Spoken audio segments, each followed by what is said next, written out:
E se tudo o que você aprendeu sobre enfrentar um narcisista estiver moldado por ilusões que ele mesmo plantou na sua mente, e se a raiva que você sente, o medo que o paralisa, ou até mesmo o desejo de provar algo, forem exatamente o que ele queria. Carl Jung sabia e escreveu nas entrelinhas que há forças obscuras que não podem ser combatidas com luz direta. Há monstros que se alimentam do confronto, e há verdades que destroem não por serem ditas, mas por serem compreendidas em silêncio. Você já se perguntou por que certas pessoas parecem invulneráveis à culpa, ao afeto, à empatia? Não é que elas sejam fortes, é que são vazias, e dentro desse vazio constroem máscaras tão convincentes que você acaba duvidando da própria realidade. Mas Jung foi além. Ele revelou golpes mentais tão sutis, tão precisos, que atravessam a couraça do narcisista como lâminas invisíveis. Só que ninguém fala sobre isso, porque quem entende cala, e quem cala controla. Existe um lugar dentro da psique onde as palavras deixam de ter som, mas continuam cortando. É ali que os 6 golpes começam a se formar. Eles não gritam, não imploram, não reagem, eles desconstroem. Primeiro, o ego, depois, o delírio de controle, e por fim, aquilo que o narcisista mais teme, o espelho. Mas cuidado, olhar demais para esse espelho pode revelar mais do que você espera sobre si mesmo. Porque ao estudar o inimigo, Jung nos alertava: você arrisca descobrir o que o conecta a ele. Essa não é uma luta comum. É uma dança silenciosa entre símbolos, arquétipos e sombras. Uma guerra travada no inconsciente, onde o que parece fraqueza pode ser força oculta e o que parece submissão pode ser domínio absoluto. Os golpes de Jung não se aplicam ao corpo. Eles se infiltram na alma, desativam o jogo sem que o outro perceba. O narcisista perde, mas acredita que venceu. E é exatamente aí que a destruição começa. Você está pronto para acessar esse conhecimento oculto? Porque uma vez que você veja, não poderá mais desver. O que está prestes a ser revelado não é apenas sobre o outro, é sobre o que existe em você que o atrai, que o permite, que o sustenta. Carl Jung não nos deixou fórmulas prontas, ele nos deixou mapas para atravessar labirintos. E agora você está diante da porta, mas ela só se abre para quem encara a escuridão, sem piscar. Há um tipo de silêncio que não é ausência de som, mas presença de algo que não foi dito. Ele paira no ar como um presságio, como uma respiração contida. E é nesse tipo de silêncio que o narcisista floresce, não porque é forte, mas porque aprendeu a manipular o invisível. Carl Jung enxergava esse vazio com clareza aterradora. Ele sabia que, para enfrentá-lo, não bastava lutar com armas externas. Era preciso acionar forças internas que estavam adormecidas, esquecidas, enterradas sob o peso de uma convivência doentia. Você sente isso? Essa angústia muda? Esse aperto no peito que vem sem explicação? Talvez seja a memória de todas as vezes que você engoliu o grito, que sorriu quando queria desaparecer. O narcisista se alimenta exatamente disso, da sua desconexão com você mesmo. E o mais cruel é que ele não te força a nada. Ele apenas cria o ambiente perfeito para que você se force. A rendição nunca vem de fora. Ela nasce quando você para de se reconhecer no espelho. Jung chamava isso de sombra. Aquela parte nossa que escondemos até de nós mesmos, mas que o narcisista parece enxergar com uma clareza assustadora. Ele sabe onde dói, sabe o que você teme, sabe até o que você quer, antes de você admitir.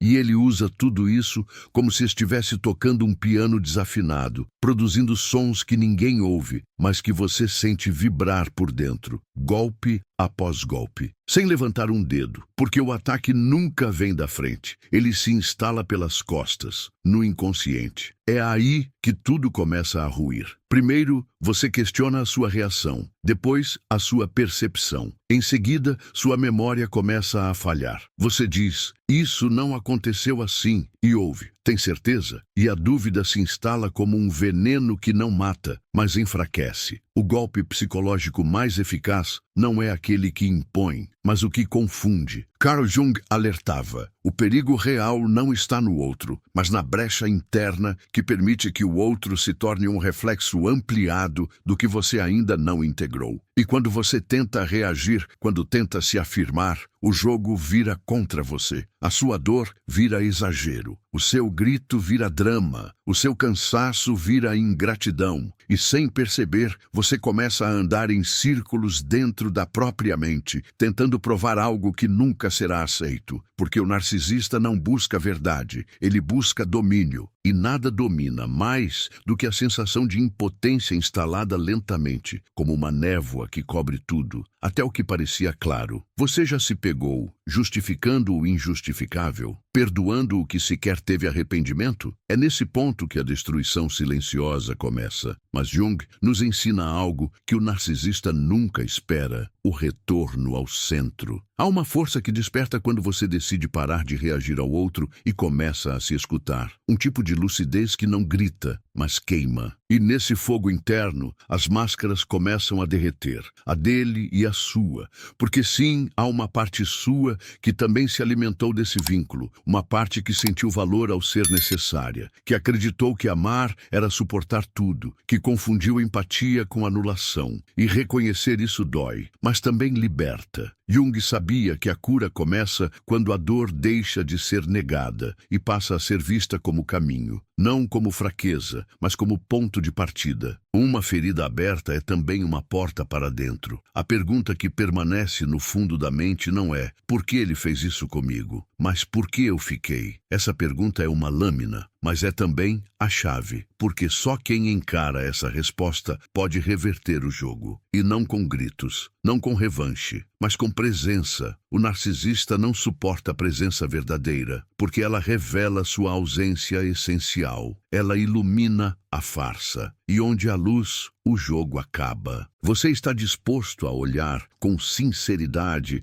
para o que permitiu esse ciclo? A verdade não vem como consolo, ela vem como corte. E depois do corte, o que resta é escolha. Carl Jung nunca prometeu conforto, ele prometeu profundidade. E é nessa profundidade que o primeiro golpe acontece. Não contra o outro, mas contra a ilusão. Porque é da ilusão que o narcisista vive. E quando ela morre, ele se afoga no próprio vazio. Às vezes, o que mais assusta não é a presença do narcisista, mas o que ela revela sobre você. Porque o segundo golpe psicológico, aquele que Carl Jung deixou marcado nas entrelinhas de sua obra, não atinge o outro diretamente. Ele parte do instante em que o mito interno começa a ruir. Sim, o mito. Aquela narrativa que você construiu para justificar o inaceitável. A história que te manteve preso por tanto tempo. A fábula emocional, onde o narcisista ocupava o papel de alguém especial, incompreendido, digno de ser salvo. Você criou esse enredo para suportar o caos. Mas agora ele precisa desmoronar. Jung dizia que não há despertar sem destruição de uma parte da fantasia. O narcisista só sobrevive onde existe idealização. E o segundo golpe psicológico, talvez o mais profundo, é a dissolução dessa idealização. Quando você começa a enxergar, não com os olhos da carência, mas com a clareza brutal da consciência, tudo muda. Você para de tentar consertar, para de tentar explicar, para de esperar, porque entende que ali, diante de você, não existe um ser ferido clamando por amor.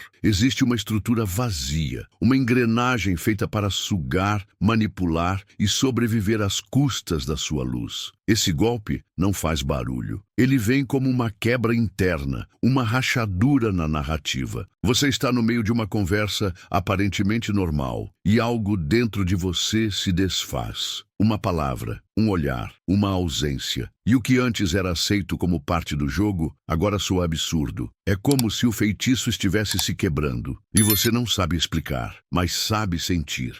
É o começo do fim da ilusão. O momento em que o mito perde o brilho e revela os fios podres que o sustentavam. Você não está mais enfeitiçado, está enxergando. Mas essa lucidez dói. Porque junto com a queda do mito, vem a avalanche de memórias. Todas as vezes que você se humilhou, que implorou, que se calou, o narcisista te treinou para acreditar que você era difícil de amar, que era sensível demais, exagerado demais, carente demais. E o mais cruel, você acreditou. Você internalizou cada uma dessas mentiras como se fossem parte da sua identidade. Jung explicava: o ego ferido aceita qualquer forma de validação, mesmo que venha do carrasco. E o narcisista soube exatamente onde pressionar.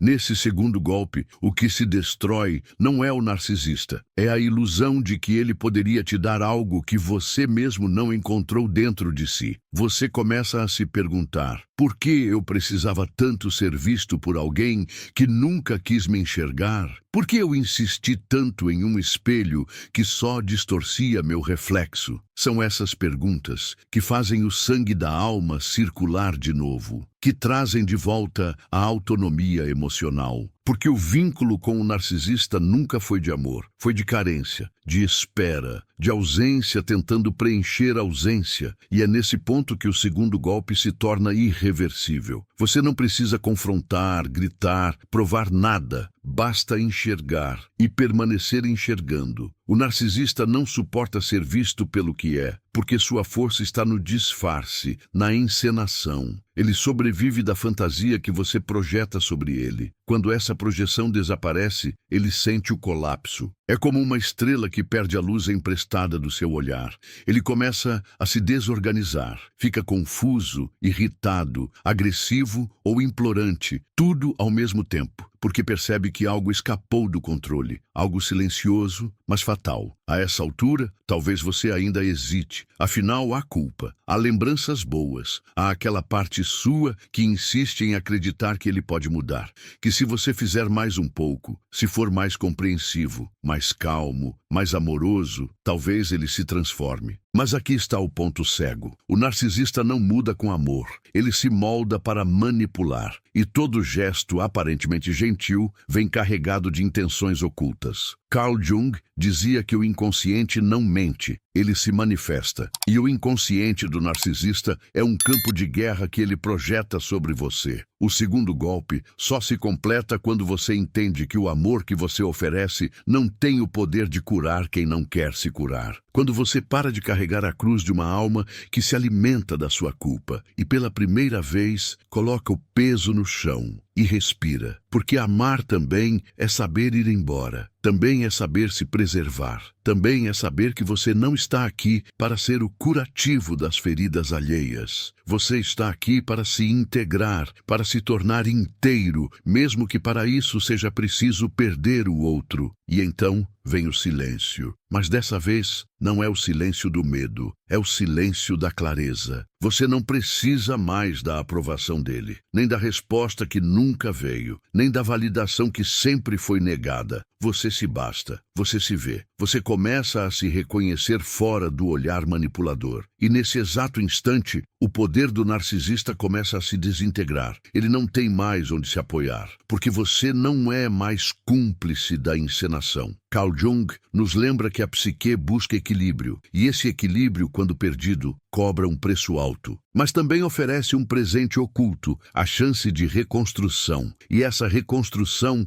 começa no instante em que o mito interno é destruído. Quando o personagem que você criou para o outro se dissolve, o verdadeiro personagem que estava sufocado dentro de você pode finalmente nascer. E esse nascimento, ainda que solitário, é o começo da liberdade. O segundo golpe não é físico, não é verbal, não é sequer visível, é simbólico. É o colapso da ideia que sustentava o vínculo. E quando essa ideia morre, o ciclo se rompe. O narcisista não te perdeu agora. Ele te perdeu no momento em que você deixou de precisar dele para se reconhecer. E talvez seja exatamente por isso que ele vai tentar te puxar de volta. Mas algo mudou. Algo que não tem mais retorno. Há um momento específico na jornada em que tudo parece desacelerar. Não porque o caos cessou, mas porque você começou a enxergar o caos como ele é. um roteiro previsível, repetido, reciclado. Um teatro psíquico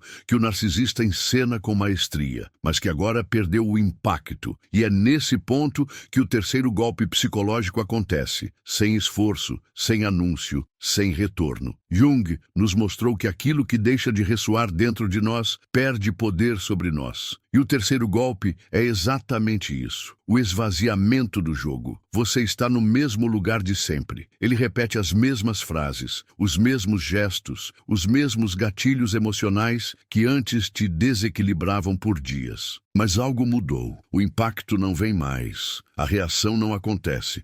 Você não se perde mais tentando entender o porquê. Você apenas observa, como quem assiste a uma peça pela 10ª vez e já conhece o final. Esse momento é aterrador para o narcisista, porque ele vive da sua reação. Ele respira o seu descontrole. Sem ele, ele desmorona. Esse terceiro golpe não é algo que você força. Ele brota, surge de uma saturação da alma, de um cansaço que não é físico, mas existencial. O corpo já chorou demais. A mente já se quebrou e reconstruiu tantas vezes que agora não há mais interesse em jogar.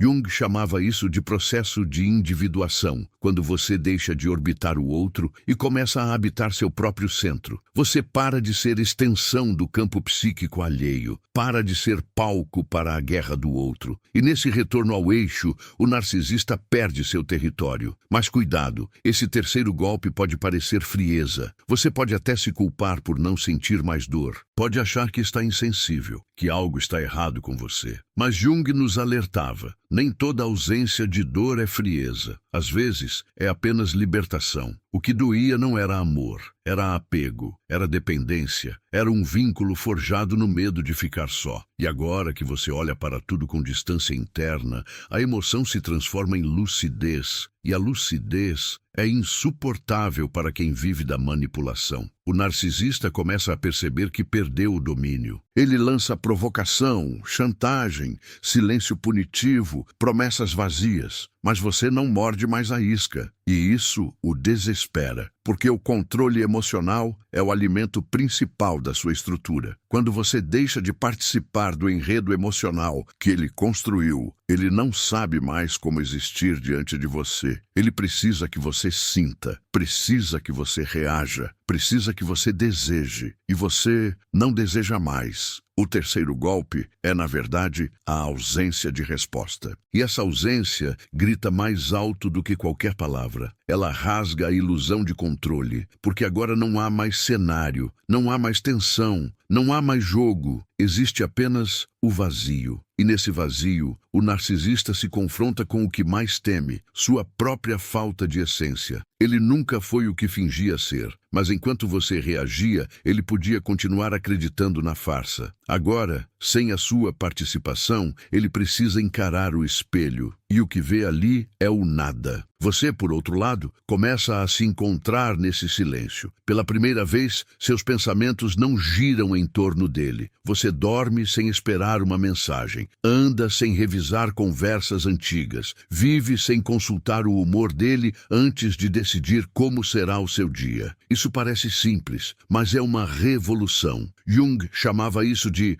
voltar para o self. E o self é soberano. Ele não implora, não suplica, não se arrasta. Ele observa, escolhe e segue. É nesse ponto que você começa a se lembrar de quem era antes, ou melhor, de quem você sempre foi, mas estava adormecido. O brilho que ele sugava volta aos poucos. Os gostos, os hobbies, a voz, os limites, tudo retorna. E retorna diferente, mais sólido, mais verdadeiro. O narcisista, percebendo isso, tentará reativar o ciclo, mas ele já não tem mais a chave, porque a porta que você abriu agora só se fecha por dentro, e você não está mais disposto a abrir. O terceiro golpe não destrói o narcisista externamente. Ele implode o campo simbólico onde ele reinava. A peça terminou, as luzes se apagaram, o público foi embora, e ele ficou sozinho no palco. tentando encenar para ninguém. O jogo perdeu o sentido. E quando o jogo perde o sentido, perde também o jogador. Ele não sabe existir fora da dinâmica de dominação. E você não está mais ali para ser dominado. Carl Jung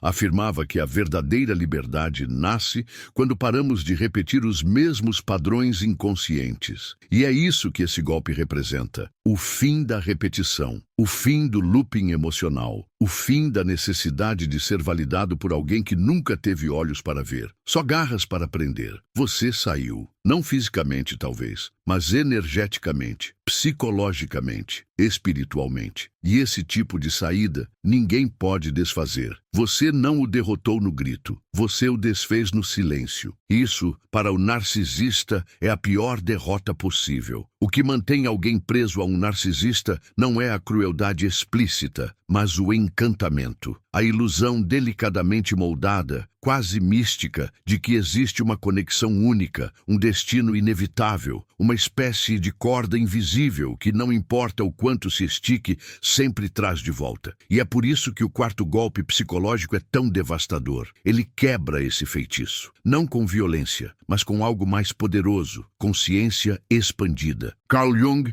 chamava isso de transcender a projeção. E uma vez que essa projeção se desfaz, a verdade se revela com brutalidade. O encantamento não era amor, era um transe, um enredo construído para capturar sua atenção, confundir seu senso de realidade e alimentar um sistema de poder que só funciona quando você acredita que não há vida fora dele. O narcisista se torna uma figura mítica na sua psique, alguém que só você entende, que precisa de você, que se conecta com você de uma forma que ninguém mais seria capaz. É mentira, mas enquanto você acredita, você se torna servo dessa mentira. Jung via isso como um dos mecanismos mais perigosos do inconsciente, a idealização mútua que mascara a dependência emocional. O quarto golpe começa quando esse encanto começa a falhar, não de uma vez, mas por rachaduras sutis. Você o ouve falar e já não sente a mesma eletricidade. Você o observa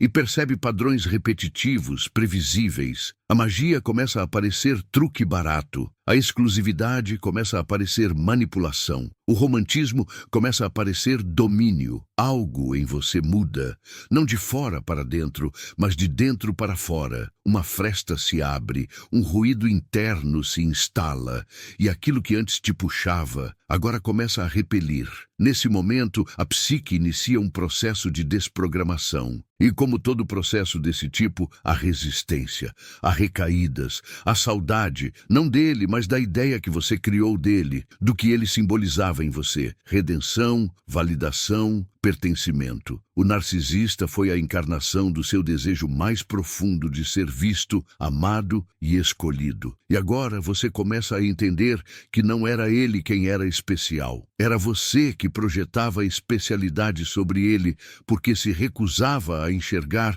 sua própria grandiosidade. Você precisava de alguém para espelhar seu valor. E ele soube disso antes mesmo de você saber. O quarto golpe se solidifica quando essa projeção é retirada. E é nesse ponto que o narcisista entra em colapso simbólico, porque ele precisa ser mito, precisa ser idolatrado, precisa ser o centro, e você, ao retomar seu olhar para dentro, desloca o foco. Você para de girar em torno dele, para de alimentar a aura, para de venerar a imagem que ele cuidadosamente construiu. E nesse movimento de retorno ao self, o ídolo cai, não com barulho, mas com um silêncio que ensurdece. Jung alertava: todo processo de individuação exige a destruição de ídolos internos, porque enquanto houver adoração, há submissão. Enquanto houver fascínio, há cegueira. O quarto golpe é a dissolução dessa cegueira. É a capacidade de olhar para ele e enxergar não um Deus caído, mas um homem vazio, sustentado por manipulações emocionais, carisma ensaiado e promessas ocas. Você não o odeia, não o ama, você o vê. E ver é o verbo mais perigoso para qualquer narcisista. Ao retirar o encanto, você retira também o poder, porque o narcisista nunca teve força real. Ele só teve o reflexo da força que você cedeu. Ele era o ator, mas o palco era seu, a plateia era sua, a iluminação era sua, e agora você desligou as luzes, fechou as cortinas, parou o espetáculo, e o encantador ficou só, diante do próprio eco. O quarto golpe é esse, o fim da idolatria silenciosa, o rompimento da narrativa encantada, a morte do personagem. E nesse ponto algo profundo se move dentro de você. Não é vingança, não é raiva, é algo mais maduro, mais pleno, mais real. É o sentimento de retomada. Você não quer mais provar nada, não quer mais consertar nada, não quer mais entender nada. Você só quer existir. E essa existência, agora autônoma, agora vertical, agora ancorada em si, é o que mais ameaça a estrutura do narcisista. Porque enquanto ele tenta te puxar para o velho script, você está escrevendo outra história, uma onde ele já não aparece no elenco principal. O quarto golpe é cruel para o narcisista, mas é libertador para você. Ele marca o fim do nós forjado sob domínio e o nascimento do eu real. E esse eu, que antes era moldado pelo desejo de agradar, agora é guiado por outra coisa, integridade. E a integridade tem um som específico, um som que o narcisista odeia, o som do silêncio que não precisa de plateia, o som do coração batendo no próprio ritmo, o som da verdade ecoando sem medo. Carl Jung dizia que o que não enfrentamos em nós mesmos encontraremos como destino. O encantamento foi o destino da sua não enfrentação. Agora você enfrenta, você encara, você desprograma. E no lugar onde antes havia um altar, agora existe um espelho. Mas dessa vez, o reflexo é seu, sem distorções, sem personagens, sem manipulações. Só você, finalmente você. Nem toda prisão tem grades. Algumas são feitas de espelhos, e é dentro desses espelhos que o narcisista constrói sua fortaleza, refletindo em você a imagem que deseja sustentar e sugando de você a energia que ele mesmo não possui. O quinto golpe psicológico, descrito nas sombras do pensamento de Carl Jung, é talvez o mais silencioso e o mais letal. Ele acontece quando o espelho quebra, quando você não aceita mais refletir o que ele projeta. Quando pela primeira vez você escolhe se ver com os próprios olhos e não mais através do olhar dele. Esse golpe não acontece com gritos, nem com rompimentos visíveis. Ele se instala em um instante íntimo, secreto, talvez durante uma conversa banal, uma lembrança antiga, uma atitude automática. Algo em você se desconecta, um fio invisível se rompe, e o que antes fazia sentido, se explicar, agradar, se moldar, se adaptar, agora soa estranho, distante, quase absurdo. Como se você acordasse de um transe hipnótico e olhasse em volta com olhos novos. O que você vê dessa vez não é ele, é você. Jung afirmava que o inconsciente coletivo molda nossa identidade através das imagens que absorvemos e espelhamos. E o narcisista sabe disso instintivamente. Ele te transforma em reflexo, te esculpe com palavras, silêncios e manipulações para que você o espelhe. Assim, ele se sente real, se sente importante, se sente vivo. Mas há um custo devastador, o desaparecimento gradual do seu eu. O quinto golpe é justamente o contrário disso. É o colapso dessa identidade refletida. É o retorno ao centro de quem você realmente é, despido de expectativas alheias. Você começa a notar detalhes, a forma como ele muda sua voz para te controlar, o uso estratégico da dúvida, as interrupções sutis, os elogios disfarçados de crítica, as comparações que diminuem, os nãos ditos com um sorriso. Você vê tudo isso, mas agora como observador, não como participante. E nesse lugar de consciência, você não reage, você compreende. E ao compreender, algo dentro de você diz, eu não sou isso. E essa frase, tão simples, tão poderosa, é a faísca do quinto golpe. porque ela desinstala o software do reflexo, ela rompe o pacto simbólico de submissão e o narcisista sente. Ele sente a perda da sua função, porque para ele você nunca foi um outro inteiro, foi um espelho. E espelhos não pensam, não escolhem, não se rebelam, espelhos apenas devolvem. Mas agora você está opaco, você não reflete mais o que ele quer ver. Você não o engrandece mais com a sua dor, não o alimenta mais com sua insegurança, não valida mais seu jogo com a sua presença. E nesse vazio, ele começa a se desorganizar, porque o palco está ali, mas o reflexo foi embora, e sem reflexo, ele desaparece. Esse é o golpe que não se vê, mas que reverbera, porque ele muda o campo invisível onde tudo acontecia. Ele te devolve a soberania sobre a própria imagem. Você não precisa mais se justificar, se moldar, se encaixar. Você não precisa mais ouvir que é demais, ou difícil, ou confuso. Você não é uma versão de si mesmo editada pelo desejo do outro. Você é. E esse simples fato, esse estado de ser incondicional, é o que mais aterroriza o narcisista, porque ele só domina o que depende, e você não depende mais. É nesse ponto que a dor muda de forma. Ela não desaparece. Ela se transforma em potência, em presença, em clareza. Você olha para trás e vê o que foi, sem se culpar, sem se envergonhar. Porque Jung nos ensinou que tudo que é inconsciente se repete como destino, até que se torne consciente. E agora você vê, você compreende, você se nomeia, e essa nomeação é cura, porque o que tem nome deixa de te possuir no escuro. Você começa a habitar lugares antes evitados, a sua voz, o seu silêncio, o seu espaço. E em cada um desses lugares você se reencontra. Pequenos detalhes ganham cor, uma respiração, uma escolha, uma negação. Você não aceita mais menos do que merece, não responde mais com medo, não permanece por culpa. Esse novo ser que emerge é o seu eu autêntico, e ele é incompatível com o jogo do narcisista, incompatível com qualquer relação que exija desaparecimento interno como condição de permanência. O quinto golpe é interno, mas suas ondas se espalham. Você começa a inspirar outros, a incomodar estruturas, a quebrar padrões, porque onde antes havia um reflexo, agora há presença. E a presença transforma o ambiente. O narcisista sente isso. Ele tenta se adaptar, tenta seduzir de novo, tenta invadir por outra fresta, mas ele já não te alcança mais. Porque o que havia em você que o sustentava, morreu, e dessa morte simbólica nasce a sua nova vida. Carl Jung dizia que somente aquilo que somos realmente tem o poder de curar. O resto é papel, é reflexo, é adaptação. E agora, você não quer mais atuar. Você quer viver. Você quer sentir o chão sob os pés e o pulsar do próprio sangue, sem precisar que alguém te diga quem você é.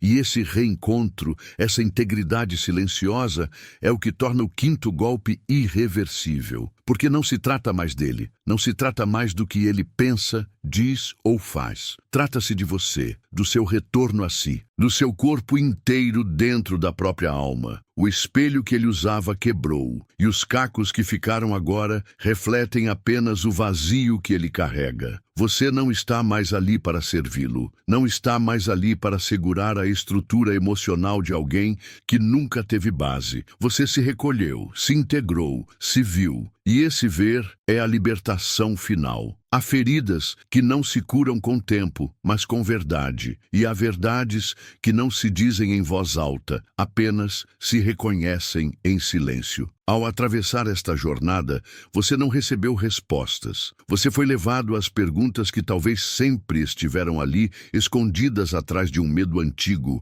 o medo de se enxergar sem o outro. E agora que os véus foram rasgados, talvez você perceba que nunca se tratou do narcisista. Sempre se tratou do que ele ativava dentro de você e do que estava esperando para despertar. Sinta este instante como um lugar sagrado, um lugar onde sua dor foi honrada, sua confusão acolhida e sua lucidez convocada. Você não é fraco por ter se perdido. Você foi forte por ter sobrevivido. E mais forte ainda por ter permanecido aberto à transformação. Jung dizia que tudo o que nos irrita nos outros pode nos conduzir ao entendimento de nós mesmos. E talvez esse seja o real propósito da dor. Devolver-nos a nós, sem ornamentos, sem desculpas, sem armaduras. Aquilo que você chamava de amor talvez tenha sido ausência com fantasia. Mas o que nasce agora não é a ausência de amor. É o amor em sua forma mais crua. O amor por si, pela primeira vez, sem precisar merecer, sem implorar, sem se moldar. Esse amor não é barulhento. Ele não grita. Ele não exige retorno. Ele apenas sustenta. Sustenta sua decisão de ficar em pé. Sustenta seu silêncio onde antes havia desespero. Sustenta sua presença onde antes havia apenas reflexo. Você não voltou ao que era antes. E isso é belo, porque a dor não é um retorno, é uma passagem. E o que retorna de verdade é a sua inteireza. Uma inteireza que não precisa ser perfeita,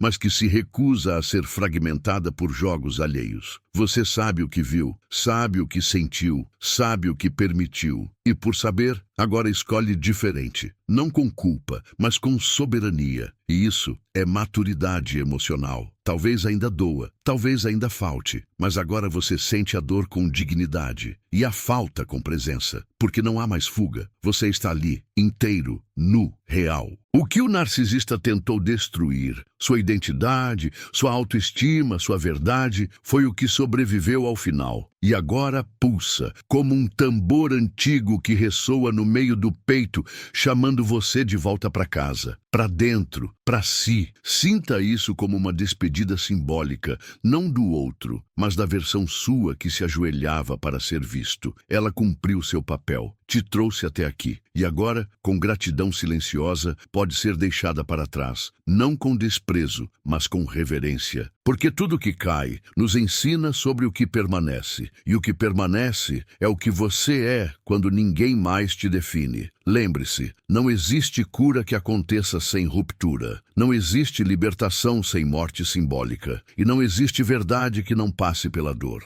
Mas, como Jung dizia, quem olha para fora sonha, quem olha para dentro desperta. E hoje, neste exato instante, você despertou. Talvez só um pouco, talvez só com uma fresta, mas esse pouco é tudo, porque agora a luz já entrou. Se algo dentro de você se moveu, se algo ainda pulsa, se algo ainda sussurra no silêncio, permaneça com isso. Honre esse sussurro. Ele é seu guia. E se essa jornada te tocou de alguma forma, se essas palavras encontraram morada dentro de você, compartilhe com outros que ainda estão presos no espelho. Deixe nos comentários o que renasceu em você. Inscreva-se se deseja continuar esse mergulho. Curta se sentiu algo que não sabe nomear, porque às vezes o que nos salva é exatamente aquilo que ainda não conseguimos explicar, porque quando o espelho se quebra, é a alma que finalmente pode se ver.